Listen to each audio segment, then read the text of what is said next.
Welcome to this explainer. Today, we're diving into a monumental turning point in world history. The exact moment the foundations for our modern globalized trade were literally put on the map. We're looking at how a single Portuguese mariner, Vasco da Gama, radically shifted global trade and launched a massive era of maritime imperialism.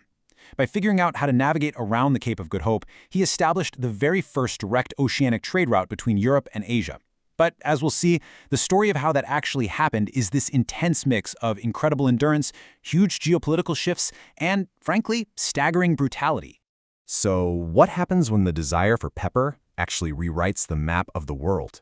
It might sound kind of crazy today, but back in the 15th century, spices like pepper and cinnamon were the ultimate high-stakes commodities. They weren't just flavorings for your dinner, they were massive sources of wealth. Getting unchallenged access to these Indian spice routes became the absolute singular obsession of the Portuguese crown. Section 1. The Spice Trade Monopoly, Europe's costly bottleneck. All right, let's set the scene. In the late 1400s, King John II of Portugal desperately needed to build up his royal treasury to break his dependence on the feudal nobility. He realized royal commerce was the absolute key to making that happen. But there was a huge problem. The ultimate prize, the spice trade between Europe and Asia, was completely bottlenecked. Before da Gama came along, this trade was virtually monopolized by the Republic of Venice and Arab networks. It all relied on an overland and Mediterranean route, passing right through Levantine and Egyptian ports and across the Red Sea. It was highly disputed, super dangerous, and incredibly expensive for Western Europeans. So the Portuguese came up with a radically different vision. Just bypass the Mediterranean entirely, avoid the Arabian Peninsula, and find a direct sea route all the way around the African continent. Section 2. The Impossible Sea Route, Charting the Unknown. To actually make this crazy vision a reality, the Crown needed to link earlier discoveries at the Cape of Good Hope, which Captain Bartolomeu Diaz had achieved almost a decade earlier, with the wealthy spice markets of India, all the way across the vast, entirely uncharted Indian Ocean. Enter Vasco da Gama. He departs Lisbon in July 1497 with a fleet of 4 ships and about 170 men, kicking off a truly grueling timeline of endurance. By November, they pass the African coast. By April 1498, after resorting to piracy and fleeing hostile crowds in Mozambique and Mombasa, they reach the friendlier port of Malindi. And finally, in May 1498, they land at Kozhikode on the southwest coast of India. To put that into perspective, the total distance they traveled was actually greater than the entire length of the equator. Now, to catch the right winds on that outward journey, da Gama had to swing deep into the open ocean of the South Atlantic. Just think about this for a second. For over 3 months, these ships sailed more than 10,000 kilometers without making a single landfall. At that point in history, it was, by far, the longest journey without landfall ever attempted. The physical scale of this achievement was just absolutely monumental.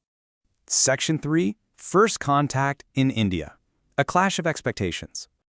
Okay, let's dive into this next part, because this is exactly where the European understanding of the world violently collides with reality. When da Gama arrives in Kozhikode, he's greeted with this grand procession of at least 3,000 armed men.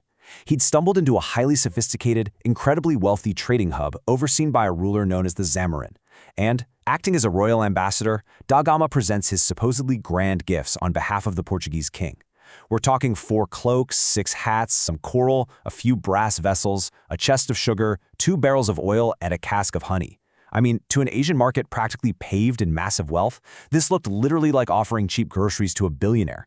It completely failed to impress the Zamarin and really just highlighted a severe European ignorance of how massive these Asian trade networks actually were. The reaction was immediate, and things went south very quickly. Local officials were looking at this stuff wondering, why is there no gold or silver? Muslim merchants in the area immediately started suggesting that da Gama was just an ordinary pirate, definitely not a real royal ambassador. So the Zamarin turns down da Gama's request to leave a trade representative behind and instead insists he pay customs duties in gold just like any other trader. Annoyed, da Gama actually kidnapped several locals by force before taking off. Needless to say, the relationship was now entirely strained. Section 4. Blood, Spices, and Empire, the Cost of Control.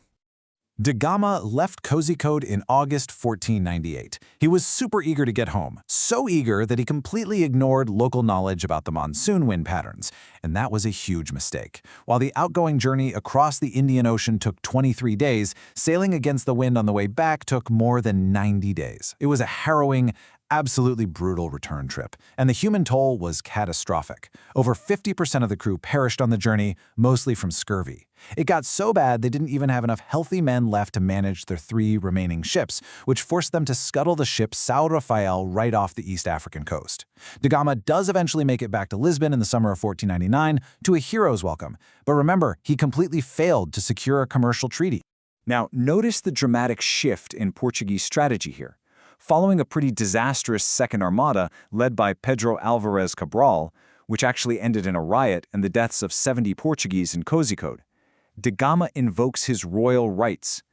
In 1502, he takes command of the 4th India Armada, but he returns to India not as an explorer this time, he returns as an enforcer, seeking revenge and total submission, bringing with him 15 ships and 800 heavily armed men. The historical sources from this time document some terrifying brutality used to establish this Portuguese monopoly. Before he even reaches Cozicode, Da Gama intercepts a ship of Muslim pilgrims traveling from Cozicode to Mecca.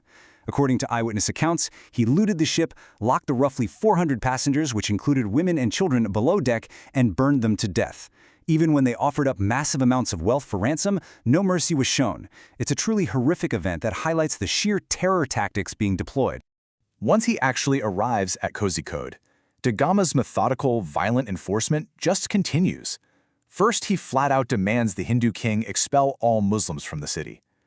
When the Zamorin refuses and sends his high priest over for talks, Da Gama orders the priest's lips and ears cut off, literally sews dog's ears to his head, and sends him back. Finally, the Portuguese fleet bombards the unfortified city from the sea for 2 straight days. Through this extreme, calculated violence, trade along the Malabar coast was brought to a complete standstill, and Portuguese dominance was firmly asserted. Section 5. A New Global Economy. The Maritime Silk Road. So, what does this all mean? Well, Da Gama's voyages fundamentally broke the old trade paradigms. Before 1498, the Republic of Venice and Arab networks dominated the overland and Mediterranean routes. But virtually overnight, the Portuguese Empire completely bypassed them via the Oceanic Cape route. The spice trade instantly became this massive asset to the Portuguese royal treasury, and it effectively initiated a whole new age of global maritime imperialism. It's amazing how rapidly this escalated into full-blown empire building. What started out as a small exploratory fleet of just 4 ships in 1497 quickly jumps to 13 ships under Cabral in 1500, and then up to Da Gama's massive military armada of 15 ships in 1502. That ocean route was no longer just some wild experiment. It had become a heavily fortified highway for global trade. For his ruthless success, Da Gama was heavily rewarded. He was ennobled as the Count of Vidigueira, and later, in 1524, he was sent back to India for a 3rd time. He was actually given the ultimate title of Viceroy, which is a ruler exercising authority on behalf of a sovereign, specifically to impose order on what had become a totally corrupt colonial administration. But his time as Viceroy was short-lived. He contracted malaria shortly after arriving and died in the city of Cochin on Christmas Eve in 1524. We'll end this explainer with a really profound question to reflect on. Was the modern global economy born from courageous discovery or from brutal domination? Looking at the sources, it was undeniably both. Vasco da Gama achieved the absolute impossible by charting a 10,000-kilometer sea route into the unknown, but he secured that route through horrific violence and terror. Whether we like it or not, his legacy is the very foundation of the globalized maritime commerce we rely on today. Thanks so much for joining me, and I highly encourage you to keep exploring these complex historical turning points